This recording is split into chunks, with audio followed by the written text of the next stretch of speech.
ध्यान से देखिएगा कि इसमें डेयर पर देखिएगा, यहाँ भी डेयर है, यहाँ भी डेयर है। ओके, तो dare to speak the truth, I dare to. अगर इसे भी समझ में नहीं आया तो यहाँ पे आप शुड लगा के देख लो। मेन वर्ब की तरह कार्य करेगा तो कुछ इस तरह से बनेगा, ठीक है। और अगर एज ए मॉडल वर्ब की तरह कार्य करेगा तो कुछ इस तरह से। क्या लॉजिक है? इसमें भी सेम लॉजिक है जो अभी आपने डेयर में देखा कि डेयर का था कि मेन वर्ब भी होता है और साहस को बताने के लिए किया जाता है, और नीड का प्रयोग होता है क्या, आवश्यकता या जरूरत को बताने के लिए किया जाता है। फ्रेंड्स, यहाँ पर ना हमने 4 सेंटेंस लिए हैं, और चलिए वो चारों सेंटेंस को पढ़ते हैं और देखते हैं कि इनमें क्या खास चीजें हैं, क्या ट्विस्ट है, ठीक है। तो फर्स्ट है she dares to swim, next है शी डेयर स्विम।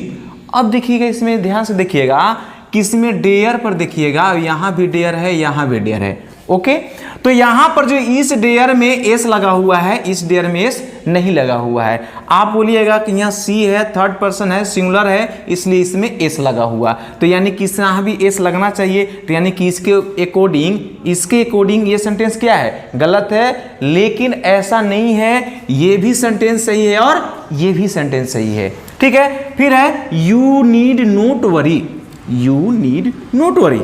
नेक्स्ट है you do not need to worry. ये क्या झमेला है भाई, यहाँ नीड के बाद नोट, यहाँ तो डू नॉट नीड से पहले, ऐसा क्यों हो रहा है? दोनों गलत है क्या? जी नहीं, ये दोनों बिल्कुल सही है। तो आखिर ऐसा क्यों हो रहा है, आइए हम लोग आज के वीडियो में पूरी तरह से डिस्कस करते हैं कि आखिर ऐसा क्यों हो रहा है, ठीक है। तो फ्रेंड, आपसे एक ही रिक्वेस्ट है कि वीडियो के एंड तक बने रहिएगा, तभी आपको समझ में आएगा कि ऐसा क्यों हो रहा है। तो चलिए हम लोग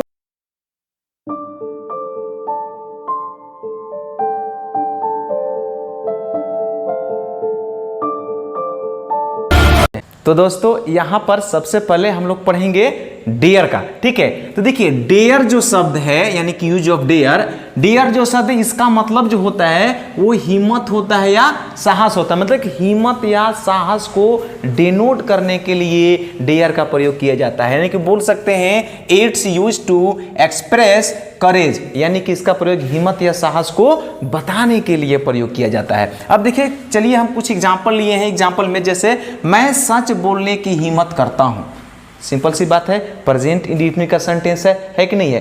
तो मैं सच बोलने की हिम्मत करता हूं, I dare to speak the truth, I dare to speak the truth. Simple सी बात है, हमने प्रेजेंट इंडेफिनिट के कॉन्सेप्ट पर इसे बना दिया। नेक्स्ट है आप अंग्रेजी बोलने की हिम्मत नहीं करते हैं, यह भी प्रेजेंट इंडेफिनिट का सेंटेंस है। You do not dare to speak English, क्योंकि यहाँ हिम्मत के सेंस में आ रहा है तो हम डेयर लगाए हैं, और उसके बाद इस सेंटेंस में आप देखिए यहाँ डेयर लगा हुआ है, ठीक है। नेक्स्ट है क्या हम बोलने की हिम्मत करते हैं, क्या हम बोलने की हिम्मत करते हैं। फिर देखिए ये भी प्रेजेंट इंडेफिनिट का ही सेंटेंस है, तो जो इसका हेल्पिंग वर्ब आएगा वो क्या आएगा, डू आएगा। लेकिन do we dare to speak, बोलने की हिम्मत करते हैं हम लोग, ठीक है।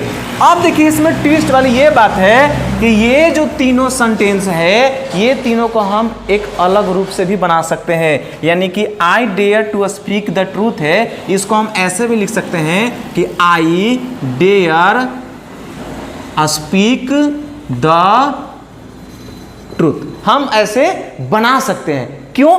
क्योंकि अब बोलिए सर यहाँ पर डेयर के बाद टू स्पीक के पहले लगा हुआ है, इसमें टू नहीं लगा हुआ है, तो ये भी सही है, ये भी सही है। ऐसा क्यों हुआ? क्योंकि जो हमारा डेयर जो शब्द है यह एक मेन वर्ब भी रिएक्ट करता है, मतलब कि मेन वर्ब भी होता है और साथ साथ ये हमारा मॉडल वर्ब भी होता है, ठीक है। यानी कि दोनों इसका रूप यूज होता है, मतलब ये डेयर जो है मेन वर्ब भी होता है और मॉडल वर्ब भी होता है। तो यहां पर जो इस सब सेंटेंस में आया है, यानी कि I dare to speak the truth, ये जो आया है ये एज अ मेन वर्ब आया है, एज अ मेन वर्ब आया है यहाँ पर डेयर, समझ रहे हैं। लेकिन यहाँ पर जो है ना I dare speak the truth, तो यहाँ पर जो डेयर है ये क्या है, आपका मॉडल वर्ब है, यहाँ पर मेन वर्ब स्पीक बन जा रहा है, समझ गए। तो यहाँ डेयर जो है क्या है, वो मॉडल वर्ब है। अगर इसे भी समझ में नहीं आया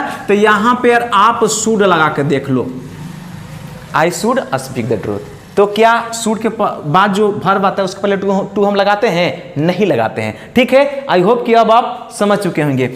नेक्स्ट जो है यहाँ पर you do not dare to speak English. अब इसको हम क्या और तरीके से बना सकते हैं? यहाँ तो देखिए डेयर या मेन वर्ब की तरह आया है, ठीक है, मेन वर्ब की तरह इसको हम अब मोडल वर्ब की तरह बनाते हैं। तो मोडल वर्ब कैसे हो जाएगा? यू डेयर नोट, ठीक है, नोट स्पीक इंग्लिश। सिंपल सी बात है। अब आप यहां देख सकते हैं कि ये जो डेयर है यहां पर कैसा आया है? एज अ मॉडल वर्ब आया है, एज अ मॉडल वर्ब आया है। इसी को इस तरह से बना सकते हैं, do we dare to speak. अब देखिए यहां पर जो है इसको हम इस तरह से बना सकते हैं, यहां पर प्रेजेंट इंडेफिनिट के अनुसार बनाए थे तो डू बाहर आया था, लेकिन हम एज अ मॉडल वर्ब इसको डेयर को मान के चले तो यहां पर सबसे बाहर कौन निकल जाएगा? डेयर निकल जाएगा। यानी कि डेयर वी स्पीक और लास्ट में इंट्रोगेशन। तो हम देख रहे हैं कुछ इस तरह से डेयर का प्रयोग किया जाता है। तो एक बात हमेशा याद रखिएगा कि डेयर जो है, ये जो डेयर का मतलब क्या होता है? हिम्मत या साहस को बताने के लिए इसका प्रयोग किया जाता है। और डेयर जो है मेन वर्ब भी होता है और मॉडल वर्ब भी होता है, समझ गए? अगर मेन वर्ब की तरह कार्य करेगा तो कुछ इस तरह से बनेगा, ठीक है, और अगर एज ए मॉडल वर्ब की तरह कार्य करेगा तो कुछ इस तरह से बनेगा, समझ गए? तो ये आपके ऊपर डिपेंड है, आप ऐसे भी बनाओ तो भी सही है, आप ऐसे भी बनाओ तो भी सही है। ओके, तो चलिए हम लोग अब नीड का प्रयोग देखते हैं। फ्रेंड, अब हम लोग नीड में आ गए हैं और देखते हैं कि नीड में क्या लॉजिक होता है। तो नीड जो है ना, नीड ये आवश्यकता या जरूरत का सेंस में प्रयोग किया जाता है, यानी कि आवश्यकता या जरूरत के अर्थों में इसका प्रयोग किया जाता है, ठीक है। अब इसमें क्या लॉजिक है? तो इसमें भी सेम लॉजिक है जो अभी अभी आपने डेयर में देखा कि डेयर का था कि मेन वर्ब भी होता है और मॉडल वर्ब भी होता है। तो नीड ठीक उसी प्रकार ये भी रिएक्ट करता है कि नीड जो है ये भी मॉडल वर्ब होता है और साथ साथ मेन वर्ब होता है, ठीक है। माने ये भी मेन वर्ब होता है और मॉडल वर्ब होता है, दोनों रिएक्ट करता है। आपकी मर्जी, एज ए मॉडल वर्ब बनाना है तो मॉडल वर्ब बनाइए और मेन वर्ब बनाना है तो मेन वर्ब की तरह बना सकते हैं इसको, ठीक है। जैसे कि एग्जांपल है, ही नीड्स टू, ये यहाँ नीड में एस लगा हुआ है, एस लगा हुआ है। तो एस क्यों लगा हुआ है? क्योंकि ये प्रेजेंट इंडेफिनिट जैसा रिएक्ट कर रहा है और ये जो है मेन वर्ब की तरह कार्य कर रहा है। इसमें क्या लगा हुआ है? एस लगा हुआ है। लेकिन एज ए मॉडल वर्ब इसका प्रयोग करेंगे तो क्या उसमें एस लगता है? जैसे शुड, कैन, वुड जो भी होता है उसमें एस लगता है? बिल्कुल नहीं लगता है। तो यहाँ पर जो एज ए मॉडल वर्ब क्या है? ही नीड वरी, उसे चिंता करने की आवश्यकता है। तो यहां पर ये नीड है एज ए मेन वर्ब है और यहां पर ये नीड है एज अ मॉडल वर्ब है। तो यानी कि हम कह सकते कि दोनों सेंटेंस यहां पर क्या है? बिल्कुल सही है, समझ गए। नेक्स्ट है he does not need to come. अब देखिए नीड यहां पर जो है इसका पहले डज नॉट एच भी आया है, कि हेल्पिंग वर्ब आया है, तो यानी कि ये क्या है? मेन वर्ब है। लेकिन ही नीड नॉट वरी, अब देखिए नीड जो है, नीड के बाद नोट आया है, मतलब कि एज अ ऑक्सिलरी वर्ब यानी कि मॉडल वर्ब की तरह रिएक्ट कर रहा है, ठीक है ना। He does not need to worry, उसे चिंता करने की आवश्यकता नहीं है, ठीक है। अब यहां भी सेम होगा तो यानी कि ये भी सही है, ये भी सही है। वंस अगेन रिपीट कर दे रहा हूं, ही डज नॉट, तो यहां पर देखिए नीड के पहले नोट लगा हुआ है, लेकिन यहां देखिए नीड के बाद नोट लगा हुआ है। तो ये यहां मेन वर्ब है और यहां क्या है? एज ए मॉडल वर्ब है। फिर है नेक्स्ट एग्जांपल देखते हैं, does she need to go. अब देखिए नीड जो है ना सब्जेक्ट के बाद आया है। अब एक पहले यहां देखिए इंट्रोगेटिव सेंटेंस है तो डज आया है, ठीक है। प्रेजेंट इंडेफिनिट का सेंटेंस है तो यहां पर देखिए need as a main verb है, लेकिन यहां पर जो है नीड बाहर आया है, क्या है? तो यहां पर क्या हो जाएगा? एज अ मॉडल वर्ब हो जाएगा, समझ गए फ्रेंड। तो नीड सी गो, तो यहां पर आप देख रहे हैं कि मतलब इसका मतलब क्या है कि नीड सी गो, क्या उसे जाने की आवश्यकता है, जरूरत है, ये है।